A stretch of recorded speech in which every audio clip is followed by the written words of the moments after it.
I'm Ariana Grande. Hi, I'm Cynthia Erivo. And you're listening to the Broadway Podcast Network. Visit bpm.fm to discover more.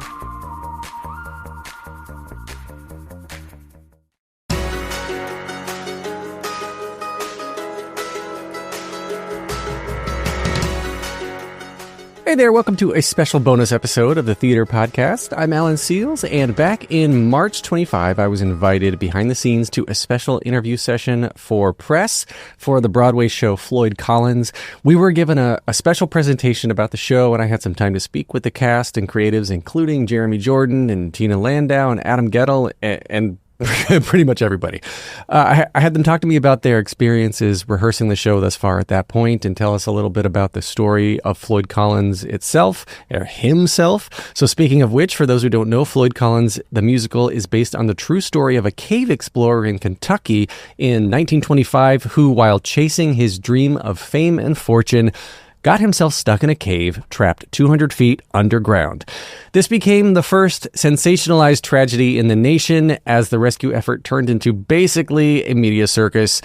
Also, instead of my standard closing questions, I threw everyone a fun question related to the show itself, which is, if you were to be trapped in a fun place, knowing you could get out at some point, where would you like to be trapped? So here we go. Here you go. 1, 2, 3.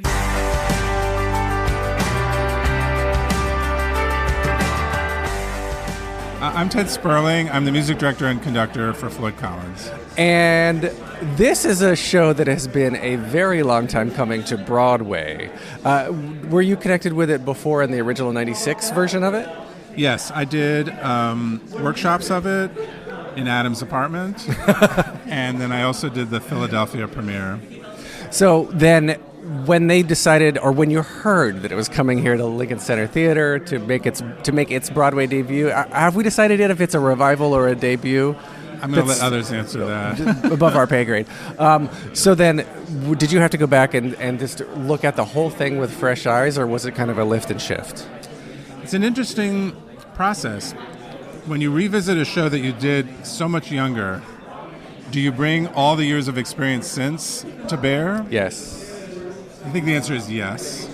But at the same time, you want to honor the spirit in which it was created and the person you were then. And I think it speaks particularly for Adam and Tina that you want to not tinker too much because there's something pure about the original.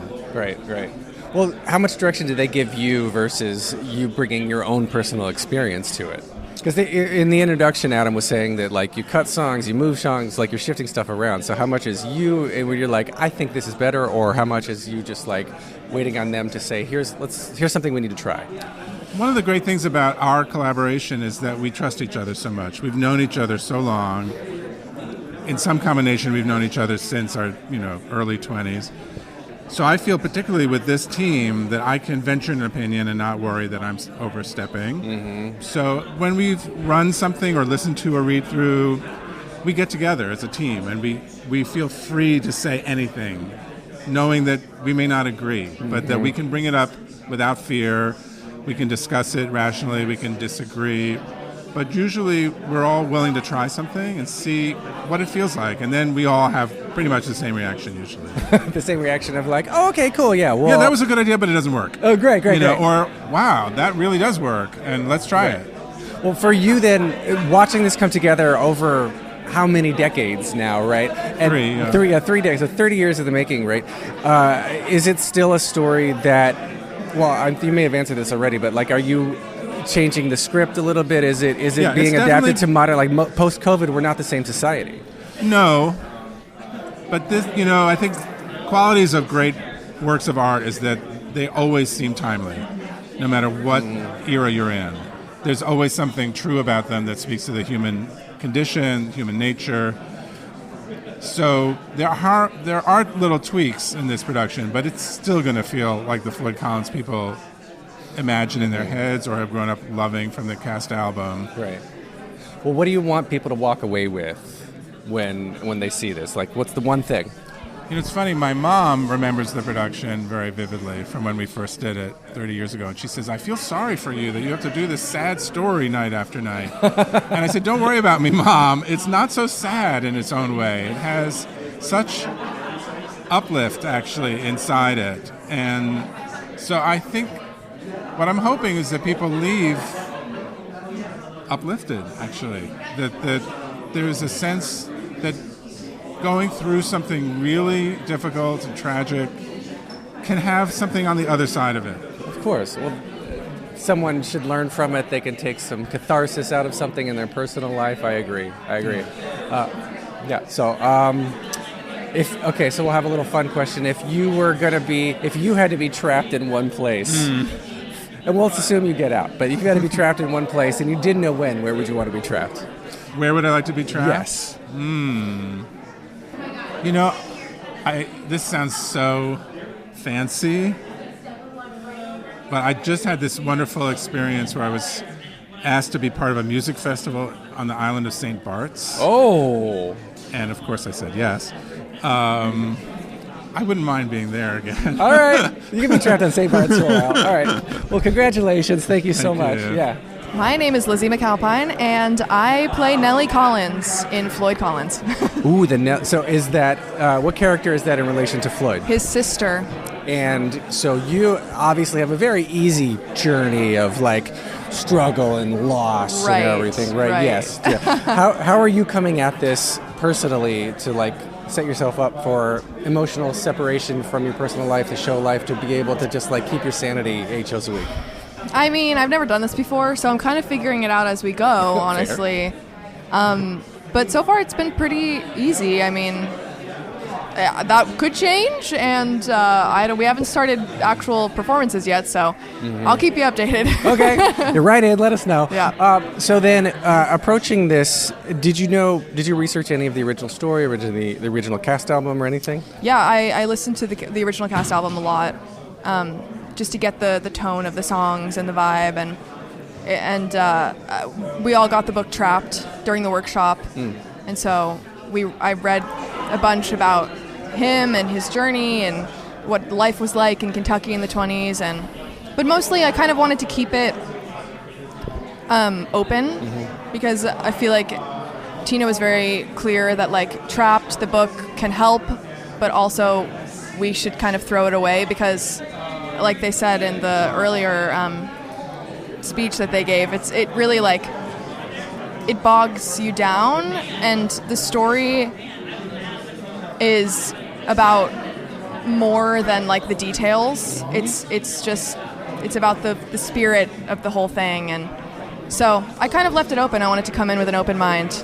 Well, what did you find, I guess, as you crafting this character? Is there something that you found within yourself to bring to the character that was really surprising, that you didn't know? I didn't know I could do that.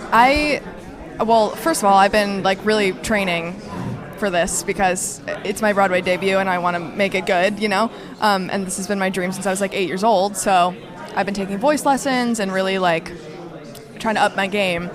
And also I just feel I see so much of myself in this character, and so it's been pretty easy to bring that into the rehearsal room, especially because Nellie is the only young woman in the show. There's my stepmother, Jessica Molaskey, but we're the only 2 women in the whole entire cast, and that's been really interesting because that's kind of like been my life in the music industry. It's like I'm just always surrounded by men, and it's really interesting to bring that into that space and see how it affects the relationships and her arc, and it's really cool. As a man, you're right, I would not have had that experience, but I can see how you're bringing that into a situation where it's primarily men, and then the energy shifts, I think, in a positive way, totally. A necessary way. So all right, so then if you were to be trapped somewhere fun, okay, you didn't know you were going to get out, but you're going to trap somewhere fun, where would you want to be stuck? Trapped somewhere fun. Probably like a bookstore. You're a reader? Yeah, I love reading. What's the last book you read? Or what are you reading now? Oh gosh, I'm reading The Stand by Stephen King. Nice. Yeah. I'm trying to like read all of his books. It's a big undertaking. It'll probably take me a lot of years, but I'm on like number 6. Yeah, he's written a lot. Well, congratulations, especially on your debut. Such a huge deal. Thank you. Just on the red carpet opening night, just take a moment, to like stop and look around Yes. and be present. Of course I will. It's going to be nuts. Just be present. Yeah. Congratulations. Thank you. Yeah. Yes, this is Jeremy Jordan, and I am playing Floyd Collins in Floyd Collins. This is Jeremy Jordan playing It is. Floyd Collins. Yes, this is in not a Floyd robot. Collins.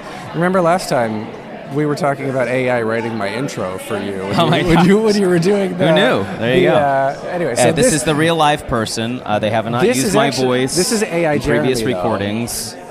I don't know how to dispute that or how to like. But would you know you were real? You were not real? Like, this is the Turing test I would right have now. to know. I would definitely. Oh, how do I know? How that would it's you me? not know that you were a robot? How would you know that you were or were not? This is anyway. So Floyd Collins. Give me a knife. Floyd Collins. How much of the original score, the original story, were you familiar with before you were brought into this Not production? much. Really? Not much. No. I mean, I knew How Glory Goes, and I probably heard a couple of the other songs.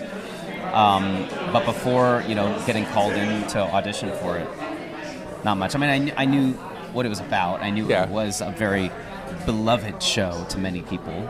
But I just had not ever listened to it or seen it. And so I didn't know much about it. Well, researching the character, did you do a lot of splunking? I wish I would have had a chance to do more spelunking.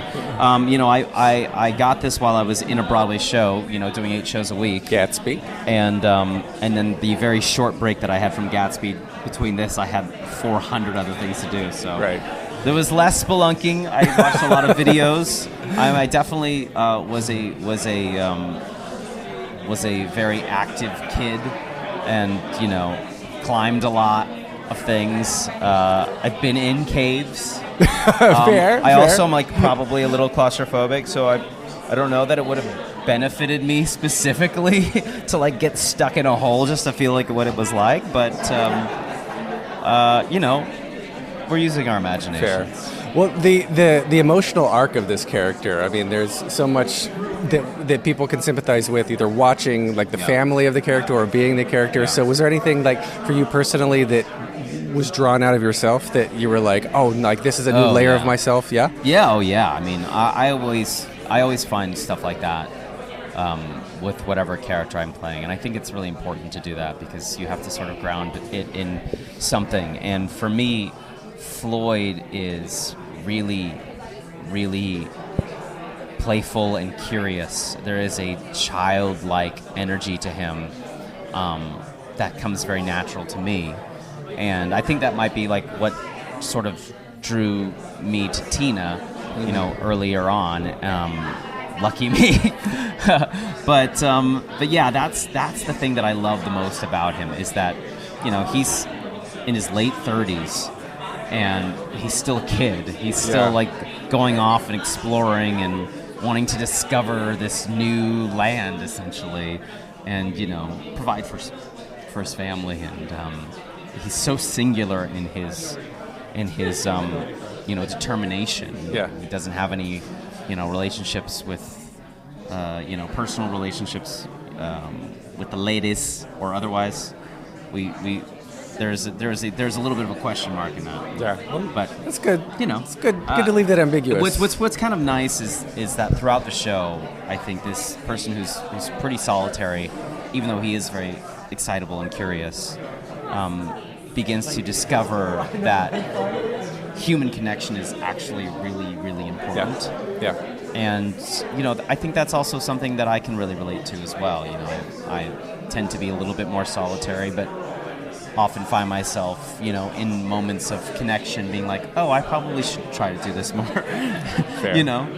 Well, real quick, last question. If you were going to be stuck somewhere fun, where would you like to be stuck? Somewhere fun? Yes. Probably on my couch. My couch with my family and my TV and the kitchen really close by. If I want to be stuck somewhere, I was pretty okay during COVID. I'm pretty good here. It is chill. All right. Well, congratulations on this. Thank you. Much anticipated. It's going to be great. I think also it's a lot more cushiony than this platform over here that I'm going to be stuck on for most of the show. So. All right. Congratulations. Thanks. Thank you. All right. For those, again, who are just listening to Podcast Land, introduce yourselves and how you're connected with the show. I am Sean Allen Krill. I am playing H.T. Carmichael. H.T. Carmichael. H.T. Carmichael. And I'm Audra McDonald, and I'm playing, I'm in Gypsy right now, 8 times a week. No, I'm Taylor Trench, and I play Skeets Miller in Floyd Collins. So how do you deal with that dog in Gypsy 8 times a week? That is terrible. You know, it's been tricky, but you know, they say don't work with kids and animals, but as, you know, I have all my Tonys as Audra McDonald, and I just thought I needed to push myself, so here I am. Well, good. You just use the Tonys as like a cage to keep the dog out? You just string them together. So, like, pretending to be Taylor in this show, in Floyd Collins, right? So bringing that experience from Gypsy, of course, over here.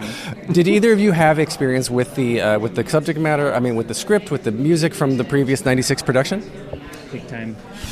Yeah, I did. I really did. I've known this play now for 30 years, since they did this mini tour in 1998. It began, and I auditioned for it, and my late partner Guy auditioned for it, and Guy was cast as Skeets Miller. Oh. That's why I'm so completely obsessed with this person.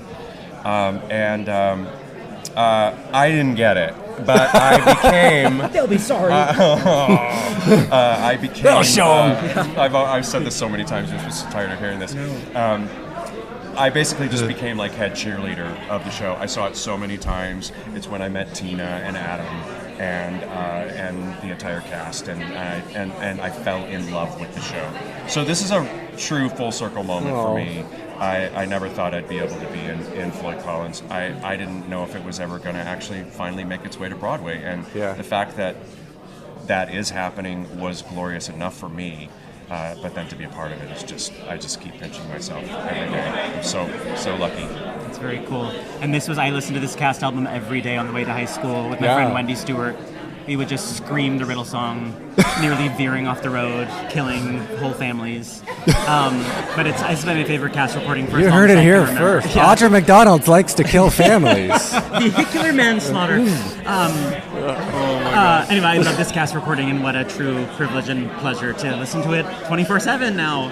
Oh my goodness. So then the emotional arc, the depth, no pun intended, that we need to go cave joke that the cast goes to, that everything goes through, is it like pulling something out of yourself to create these characters? Is there a new layer, a new element of your own personalities that you kind of had to uncover and dig into? Wow, that's such a good question. I mean, since you asked the question, it's interesting.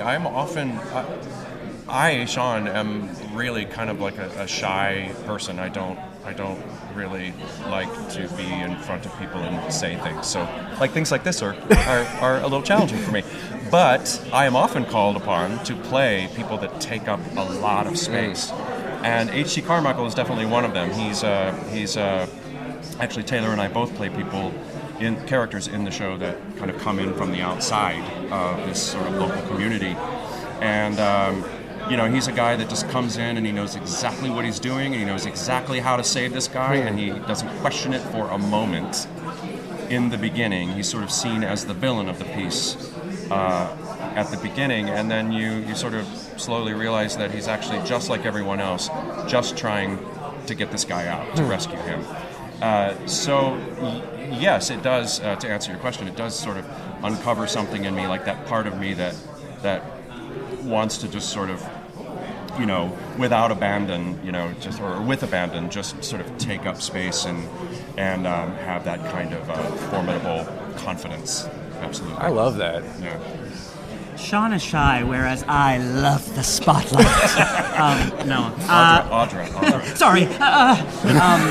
Will, hold me back. Will Swenson, take my hand. That's her husband.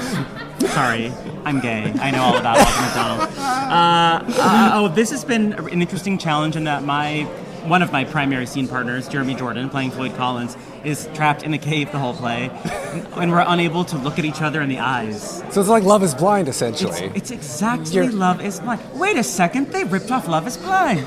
You heard it here first. Yeah. Audra McDonald ripped off Love is Blind. Audra McDonald to compete on Love is Blind Season 6. It's like such a unique, fun challenge to not be able to look into your scene partner's eyes. But Jeremy makes it very easy. He's so wildly talented, and I'm just so impressed by what he's doing in this specifically. I think it's like a true career best performance from him, and he makes my job very easy. I love that. Well, thank you for holding the mic for Taylor. It's very nice. Okay, so real quick, if you were going to be trapped somewhere fun, where would you want to be trapped? This is going to sound really gross, but my husband and I just bought a house in the Catskills. So if I had to be trapped, I would want to be trapped there with my husband and Taylor. Aww. And Audrey. And I want to be trapped in your mom. I want to be trapped in... Oh, well, I'm vegan, so I can't actually eat anything, but 13-year-old me would have loved to have been trapped in a Pizza Hut. I would have gone wild with those breadsticks. Maybe remember Discovery Zone? Was that a interview with kids? Maybe Discovery Zone. That would be pretty cool. Those are great. All right. Yeah. Well, thank you guys both. Congratulations. I cannot wait to see the show. It's going to be so good. Don't go anywhere. We'll be right back after this break. Welcome back to the episode. I am Tina Landau. I am the director, book writer, and occasional additional lyrics here and there. A tiny Lyric bit. tweaker. Lyric tweaker.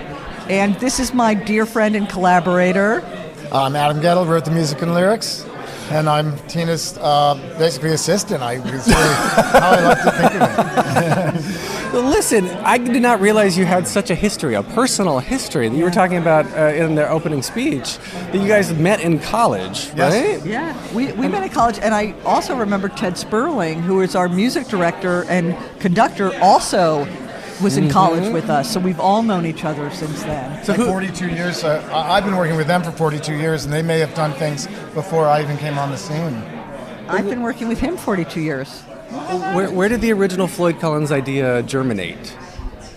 We knew we wanted to work together. We had a commission from a theater in Philadelphia, and we met and came into a room with a lot of different ideas, one of which was this idea that I had found in a little brief paragraph in, I think it was a Reader's Digest, Americana History, Life in the 20s. Yeah.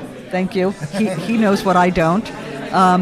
And it was a paragraph that described, the title of the paragraph was Death Watch Carnival, and it described the situation and fact and history of a man who was trapped underground while exploring and looking for a cavern, and the carnival that sprung up on the ground over his head as the rescue attempts. So it became like a media circus. Yeah. Exactly. Yeah. Yes. Yeah.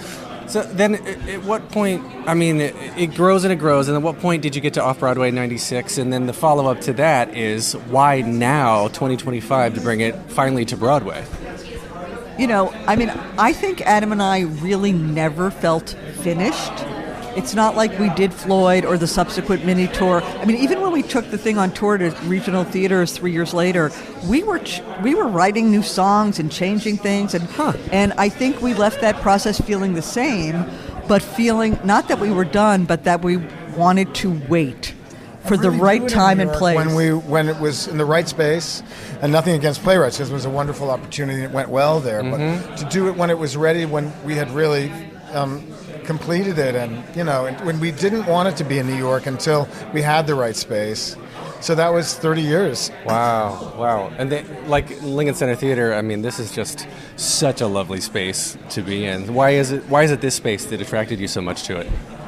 Go ahead. No, you go. I love it just because there's an echo motif that works beautifully in this space, and where the audience is ensconced in this idea, this metaphor of singing against yourself the sounds of your own voice coming back at you, as that might stand in for other people, because we all want to be accompanied in this life, but how it also brings into fairly sharp relief that we are alone, and that tension between those two things, I think, rides along pretty much the entire show. Yeah. And for me, the big open space evokes a number of things. It evokes the space that Floyd imagines and dreams and perhaps discovers in a cavern. And as Adam said previously, it puts us in the cave with Floyd. But it also evokes the sense of expanse and sky and ground and earth, against which and on top of which the story unfolds. And we get to have all those different layers of spatial contraction and expansion and meaning as, I can't wait. as we're staging. I can't wait to see this just for the sound design. Yeah. well, Dan Moses Schreier. Yeah, he's incredible. But I mean, like the idea of getting buried alive is always happening. When it happens regularly, people call and say, "I think you were, really thinking ahead there." I'm like, it's happened every 2 years since time immemorial. And media circuses have been happening for, it just depends on what the media are. Yeah. Well, and we are living in a moment, as we all know, where the question of how the media and press take and distort truth for their own gain or entertainment or various other purposes is a very present topic of conversation in our society, as it always has been. We're at a point now where gossip is almost more reliable than the news. It spreads faster, at least, anyway. Yeah. So if you were going to get trapped in one place that was fun, you're trapped in a fun place, where would you want to be trapped? Trapped in a fun place? Who's at the Palm would be good. I would like that. Well, I'm cheating, and I'm going to be honest and say this in front of Adam, and I hope he understands it. I'd be trapped in the canopy of a redwood tree at the moment. I mean, it's like this show takes us deep into the earth with Floyd. That my other show, Redwood, takes us into leaves and sky and height. The bugs. Yeah, but I've never been in the canopy of a redwood, so I kind of fantasize about that. Yes. But that is Floyd related, trust me. I get that. Where would you be? Well, you make me think of that wonderful book, My Side of the Mountain, where he lives in a tree, and it's so absolutely gorgeous. And the bear in the tree. I mean, I really love being outside, and I've also caved. I mean, it's an awesome thing to be underground. I mean, you cannot see anything. It is absolutely pitch black and awesome and dreadful and gorgeous at the same time. So, I wouldn't mind being trapped, actually. As long as you could get out. If I could get out, and then, get a lot of money, all the normal stuff. Right, the normal stuff for being trapped in a cave. Yeah, exactly. Congratulations on bringing this back. Thank you so much. I'm excited to see it. Nice talking to you. Thank you. I'm Jessica Molaskey, and I play Miss Jane, and my husband, played by Marc Kudisch. Yeah, I play Lee Collins. I play the father to the Collins clan. How many people are in the Floyd Collins family? In the Lee Collins family. The Lee Collins family. The Lee Collins family. No, in the Collins family there's Floyd, there's Homer, there's Nellie, there's Lee, and then we have Miss Jane. Miss Jane is the stepmom. The stepmom? Yeah. So the evil stepmom. No, the opposite. Very kind. But doesn't everyone everyone comes together in this because there is so much love and I mean, aside from the media circus that's created all around the whole thing, like the family still is going through something real. So how do you two bring that in? Well, I mean, when you think about it, literally, he was underground for what? For almost 2 weeks with nothing underground, and what people must have felt to tick, tick, tick, tick, tick, and how helpless that is, and just how much love that requires to hold each other up. I mean, and also in the music, there's so much uplifting elements to the music that play against what's really happening in the play, which is glorious. Fair, yeah.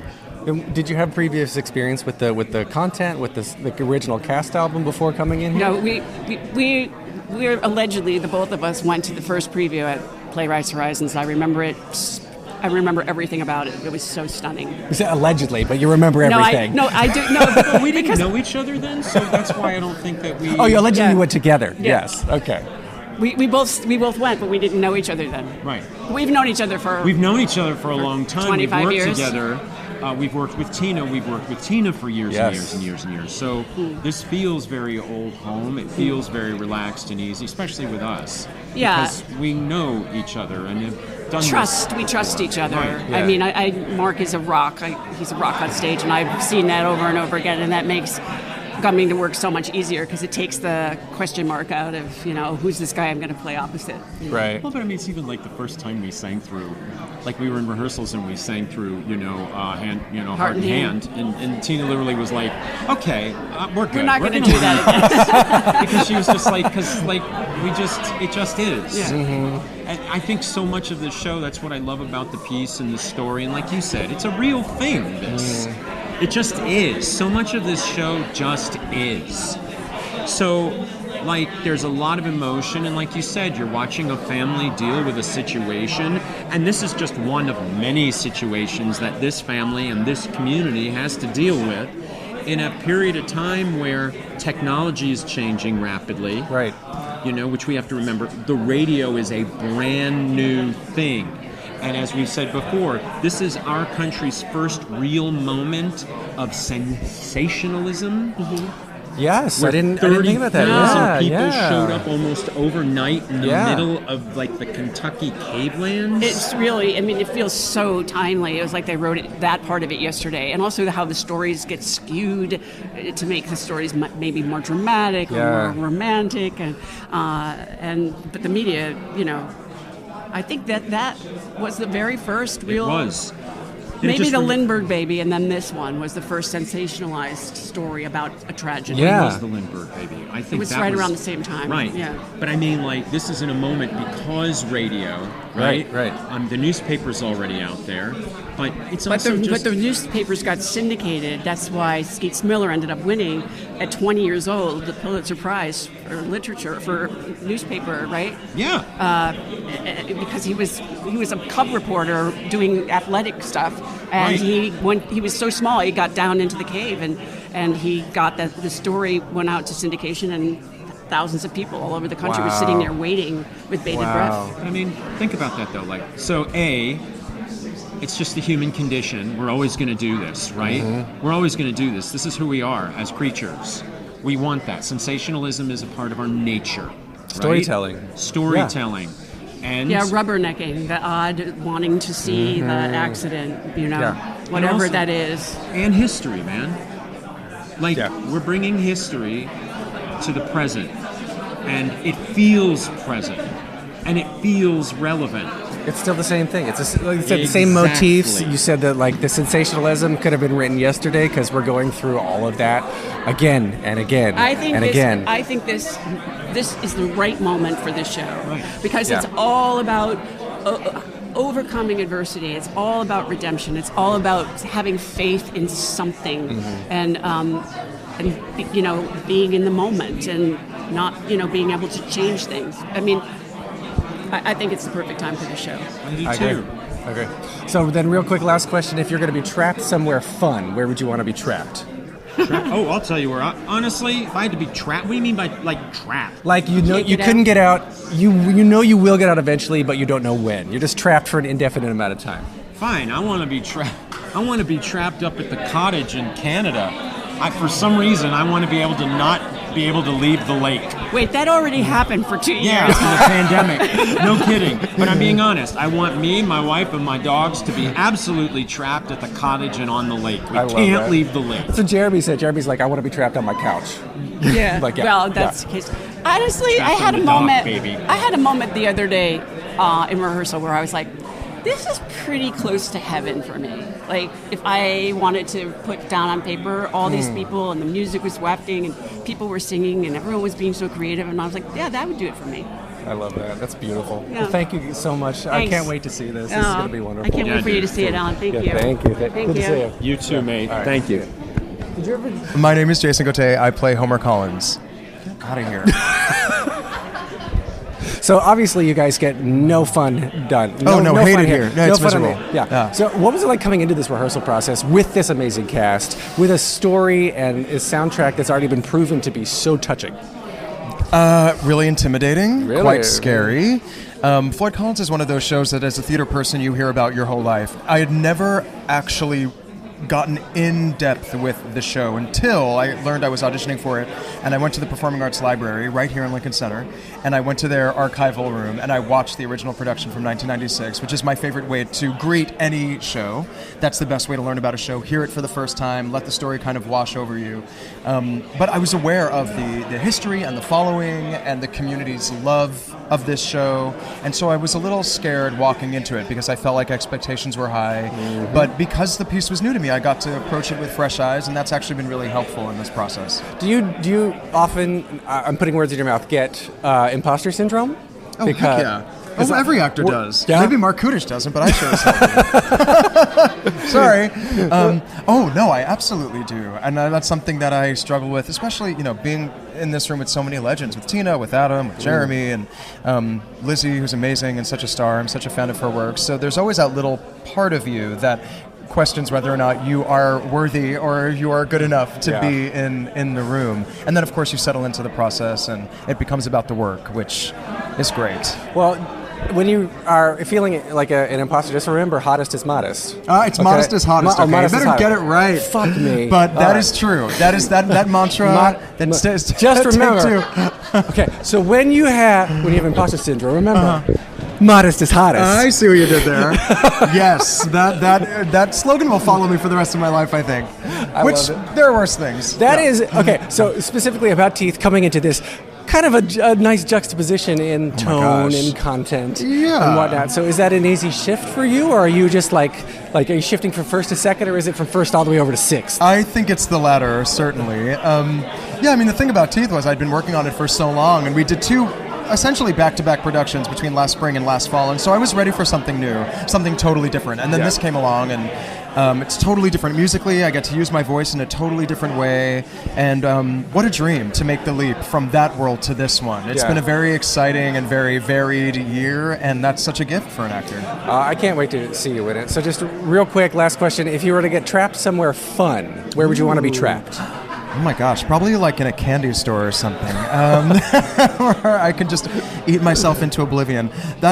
Sadly, that's the first thing that comes to mind. There would be enough in there to with keep diabetes. Me busy. Yeah, oh god, what a way to go! What a way to go! I say, that is my weird answer to that question. There you have it. Taylor Trench said, "Your mom." That's horrible. Trapped inside of your mom. Like yours specifically? Well, he just said, your mom. Wow. So only Taylor Trench could get away with something like that. You won't catch me saying anything crazy like that on this podcast. I wouldn't dream of it.